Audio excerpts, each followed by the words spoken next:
राजा भैया का नाम सुनते ही अखिलेश यादव के सुर बदल क्यों जाते हैं।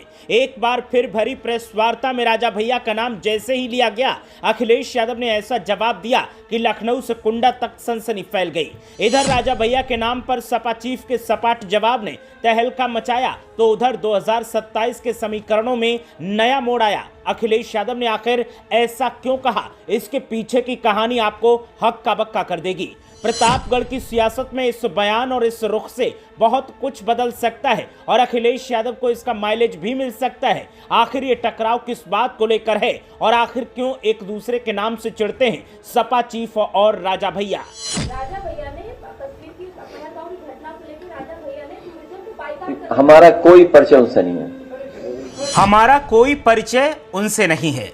उत्तर प्रदेश के पूर्व मुख्यमंत्री ने ये बात राजा भैया के लिए कही है।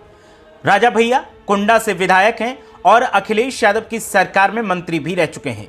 जो राजा भैया अखिलेश यादव की सरकार में मंत्री रहे, अब उन्हीं को पहचानने से अखिलेश यादव इनकार करने लगे हैं। राजा भैया को लेकर यह कोई पहला मामला नहीं है जब उनका नाम सुना हो और अखिलेश यादव ने यह कहा हो कि मैं उन्हें नहीं जानता। इससे पहले भी अखिलेश यादव ने 2022 के विधानसभा चुनाव के वक्त भी ऐसा ही एक बयान दिया था, जिसको लेकर खूब हंगामा हुआ था। और अब एक बार फिर राजा भैया को लेकर ऐसा ही बयान अखिलेश यादव ने क्या दिया कि अब उत्तर प्रदेश की सियासत में हलचल तेज हो गई है। इस बयान के दो मायने निकाले जा रहे हैं। दावा किया जा रहा है कि राजा भैया और अखिलेश यादव में एक बार फिर तनातनी हो गई है और यह भी दावा किया जा रहा है कि राजा भैया को पहचानने से इनकार करके अखिलेश यादव ने दलित समाज के वोट बैंक को संभाल लिया है। उत्तर प्रदेश में फिलहाल राजनीति में दलित बनाम राजपूत की जंग दिखाई दे रही है और इस मामले को लेकर के लगातार सुर्खियां बन रही हैं। रामजीलाल सुमन ने राणा सांगा को लेकर बयान दिया था, उसके बाद राजा भैया ने ताबड़तोड़ कई ट्वीट किए थे और सोशल मीडिया पर पोस्ट किए थे।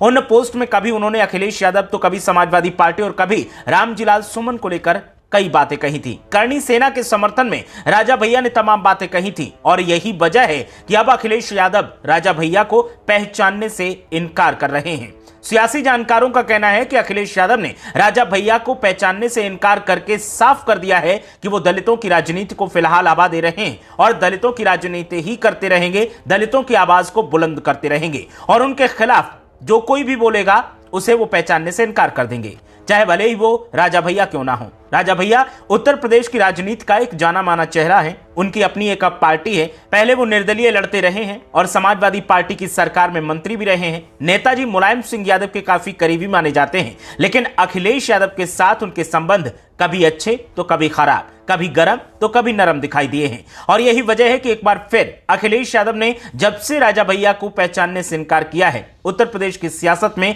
एक नया भूचाल देखने को मिल रहा है। राजा भैया के समर्थक अखिलेश यादव पर निशाना साध रहे हैं और अखिलेश यादव के समर्थक उनके साथ खड़े हैं। अखिलेश यादव के समर्थकों का कहना है कि करणी सेना को लेकर जिस तरह से राजा भैया ने रवैया अख्तियार किया था और जिस तरह से राजा भैया ने करणी सेना के समर्थन में जो ट्वीट किए थे, पोस्ट किए थे, वो बताते हैं कि वो कभी भी समाजवादी पार्टी के थे ही नहीं। अगर वो समाजवादी पार्टी के होते तो ऐसे ट्वीट या पोस्ट नहीं करते। लेकिन चौंकाने वाली बात यह है कि 2022 में राजा भैया के खिलाफ अखिलेश यादव ने गुलशन यादव को उम्मीदवार बनाया था और 2024 लोकसभा चुनाव में एक अलग तस्वीर दिखी थी। दरअसल ये कभी सौतन कभी सहेली वाला जो खेल चल रहा है, ये प्रतापगढ़ की कुछ विधानसभा सीटों को लेकर है। प्रतापगढ़ में राजा भैया का सिक्का चलता है। समाजवादी पार्टी की कृपा से राजा भैया विधायक बनते रहे और मंत्री भी बनते रहे, लेकिन अब समाजवादी पार्टी राजा भैया के सामने खड़ी है और इसकी बानगी 2022 में देखने को मिली थी, जब गुलशन यादव को समाजवादी पार्टी ने कुंडा की विधानसभा सीट से मैदान में उतार दिया था। हालांकि 2024 लोकसभा चुनाव में यह भी दावा किया गया कि राजा भैया ने समाजवादी पार्टी के उम्मीदवारों की मदद की और लोकसभा चुनाव ने जितवाया और तब अखिलेश यादव के साथ उनके संबंध थोड़े थोड़े सुधर रहे थे। लेकिन अब जब से करणी सेना वाले मामले में राजा भैया ने एक के बाद एक पोस्ट किए और कई सवाल रामजीलाल सुमन को लेकर उठाए, उसके बाद से जो संबंध नरम दिखाई दे रहे थे, अब उनमें गर्मी दिखाई दे रही है। और यही वजह है कि जब राजा भैया का नाम लेकर प्रेस कॉन्फ्रेंस में एक रिपोर्टर ने अखिलेश यादव से उनका पक्ष जानने की कोशिश की, तो अखिलेश यादव ने साफ तौर पर कहा कि कौन, उनसे मेरा कोई संपर्क नहीं है। अखिलेश यादव की बाइट अब सोशल मीडिया पर वायरल हो रही है। राजा भैया के नेता राजा भैया के समर्थक, उनकी पार्टी के नेता इस बयान को शेयर कर रहे हैं और अखिलेश यादव पर निशाना साध रहे हैं।